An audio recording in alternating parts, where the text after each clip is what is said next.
না, আর পারলাম না। এতদিন মুখটা বন্ধ করে রেখেছিলাম শুধু সেই হিন্দু মানুষগুলোর কথা ভেবে, যারা আজও সেকুলারে বিশ্বাসী, যারা আজও ভারতবর্ষকে সংবিধানের আইন অনুযায়ী চলতে দেখতে চায়, যারা আজও ভারতবর্ষকে বর্ণবিদ্বেষ, বৈষম্য দূরে রেখে ধর্মবিদ্বেষের আওতা থেকে দূরে রাখতে চেয়েছিল। সেই হিন্দুগুলোর উপরে ভালোবাসা শ্রদ্ধা ছিল বলে এতদিন মুখটা চুপ করেছিলাম, কিন্তু আর ধৈর্য রাখতে পারছি না। একটা বাবরি মসজিদ হবে বলছে। আপনারা যেখানে বাবরি মসজিদের আসল বাবরি মসজিদ যেটা ছিল সেটা তো ভেঙেছ, ভেঙে সেখানে মন্দির করেছো। সেখানে মসজিদের জায়গা দেওয়ার কথা ছিল, সেখানেও এমনকি আজও পর্যন্ত কাজ হতে দিচ্ছ না, নানা রকম প্রেশার করে সেখানে। তো সেই নামে একটা মসজিদ করবে বলছে কেউ পশ্চিমবাংলায়, তাতে কারো কোনো আপত্তি হওয়ার কোনো কথাই হয় না। কিন্তু সেখানেও তোমরা আপত্তি করছো কেন? কারণ তোমরা চাও একটা অশান্তি সৃষ্টি করতে। কেউ কেউ এখন এসে জ্ঞান দিচ্ছে যে সেখানে মসজিদ না বানিয়ে হসপিটাল বানালে ভালো হতো, কোনো অন্য কিছু বানালে ভালো হতো, শিক্ষা প্রতিষ্ঠান বানালে ভালো হতো। কিন্তু যখন রাম মন্দির হচ্ছিল তখন এই বুদ্ধিগুলো কোথায় ছিল? এখন তো হুমায়ুন কবির নিজে করবে বলছে, সেখানে হয় তার গাড়ির টাকায় অথবা দানের টাকায়, শুধুমাত্র মুসলিম সম্প্রদায়ের কিছু মানুষের। যখন সেখানে রাম মন্দির হয়েছিল সেখানে কিন্তু স্বয়ং প্রধানমন্ত্রীর তত্ত্বাবধানে হয়েছে সব কিছু। তখন কিন্তু কেউ ভাবনি যে স্বয়ং প্রধানমন্ত্রী দেশের সে মন্দির না বানিয়ে সেখানে হসপিটাল কেন করলো না, সেখানে শিক্ষা প্রতিষ্ঠান কেন করলো না, কেউ প্রশ্ন তোলেনি। এ থেকে বুঝতে পারা যায় যে তোমাদের মানসিকতা কোথায় গিয়ে দাঁড়িয়েছে। এবার আসি যেটা মেন বলতে চাইছি। এ মসজিদের নিচে দেবতা খুঁজে বেড়াচ্ছ, মসজিদের নিচে শিবলিঙ্গ খুঁজে বেড়াচ্ছ, এখানে মাটির পুতুল খুঁজছো, ওখানে পাথরের মূর্তি খুঁজে বেড়াচ্ছ। আসলে হিন্দু ধর্মটা কোত্থেকে এসেছে একটু ভালোভাবে বোঝায়। এই যে মূর্তি পূজাটা, আমরা প্রত্যেকে এটুকু খুব ভালো রকম জানি। আসলে তোমাদের বোঝানো ভুল, কারণ তোমরা তো অন্ধভক্ত, তোমরা তো ইতিহাসে বিশ্বাস করো না, তোমরা নিজেদের বানানো ইতিহাস নিয়ে পড়ে থাকো। তো আমরা প্রত্যেকেই জানি যে মানুষ সৃষ্টি লগ্নে সর্বপ্রথম গুহায় বাস করত। মানুষ যখন জঙ্গল থেকে পশুদের আক্রমণের হাত থেকে বাঁচার জন্য বাঁচার জন্য একটা নির্দিষ্ট স্থান খুঁজেছিল, সেটা ছিল জঙ্গলে বড় বড় গুহা, পাহাড়ের মধ্যে থাকা, বা মাটির তলায় খুঁড়ে, মাটি খুঁড়ে সেখানে কিন্তু মানুষ বাস করতে পেরেছে সেই সময়, বড় বড় সুড়ঙ্গ তৈরি করে বা বড় বড় গুহার ভিতরে।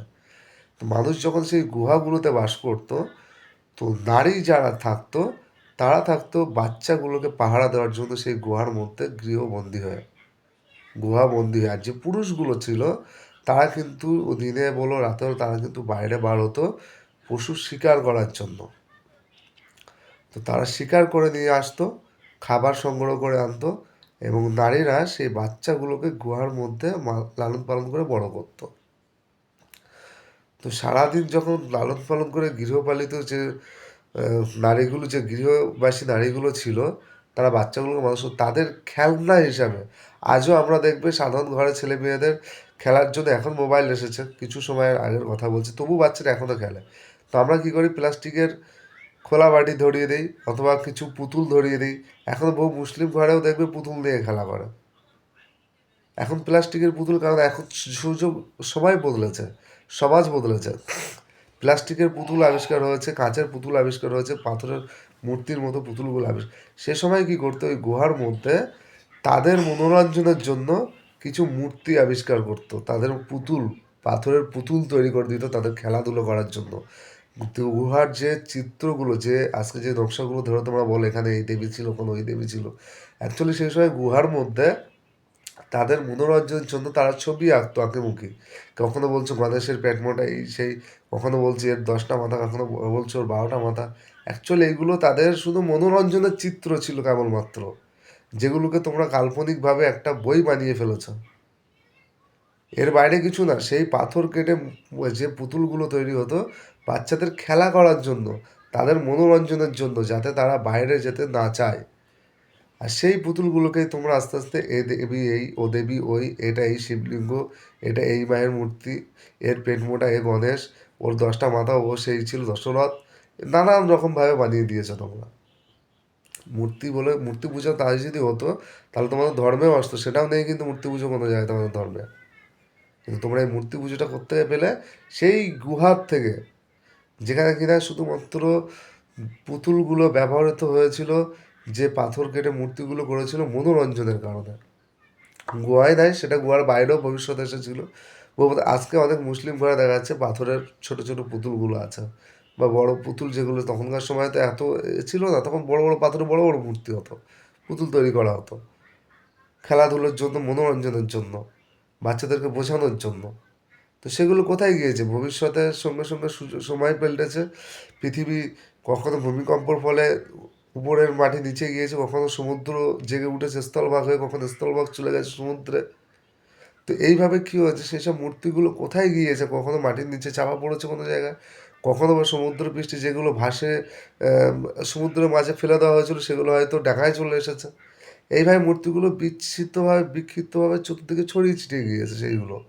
সেগুলো আদৌ কিন্তু কোনো দেবীর মূর্তি ছিল বা সেখানে কোনো মন্দির ছিল এমন কিছু নয়। সেগুলো ছিল একান্তই খেলার পুতুল।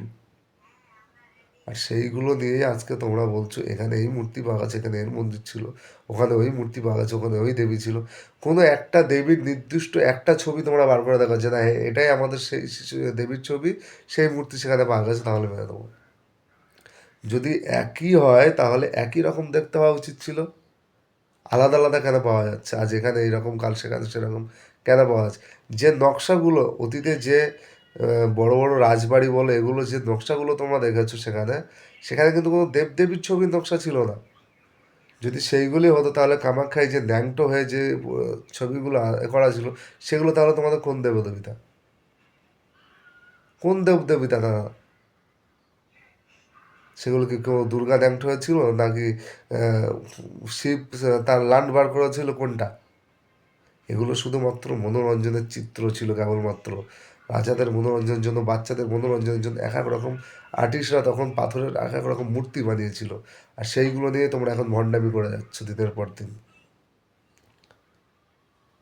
তাই তোমাদের ধর্ম নিয়ে এতদিন তারপরেও চুপ ছিলাম আমরা, যে তোমরা যেটা খুশি করো তাতে আমাদের কি যায় আসে, তোমরা মূর্তি পুজো করলে কি বাল করলে চাল করলে আমাদের দেখে লাভ নেই।